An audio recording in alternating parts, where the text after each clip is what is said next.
everyone! Hello mga kadeto! For today's video, nandoon naman ako sa loob ng cellphone ninyo. And for today's video, nandito tayo ngayon sa One Way International Outreach dito mismo sa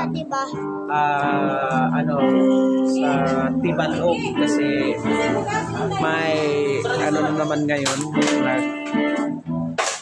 it's time to church na naman. Yan. Si tatay kini pila nakakatuwing nga nagasimbag yung tayo. Pila na ako dugay na kami yung karungan. Mga pila ka years na gid ang imong pagpanginabuhing Kristiyano.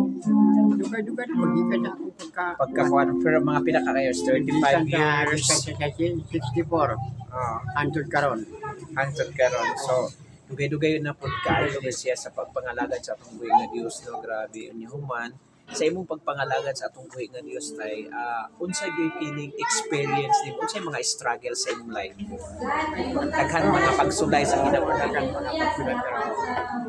pinaagi lang sa mga pag-ampo pagtarik sa Ginoo, mga pagsulay kung anong gunto ka mga pagsulay pinaagi lang so yung ana iyahang kuan iyahang kining sa dugay-dugay nang iyang pagpangalagad sa Ginoo nalampasan niya ang mga pagsulay sa iyahang kinabuhi tungod kay ang pinaka-importante gyud sa pagpanginabuhi nga Kristiyano kini kuan gyud kani more than 100% gyud ang tiwala sa atong buhi nga Dios kay para in case kung ano na may mga problema nga mabot sa atong kinabuhi dili kita basta-basta na mabagsak sa mga pagsulay ora gyud ni sekreto.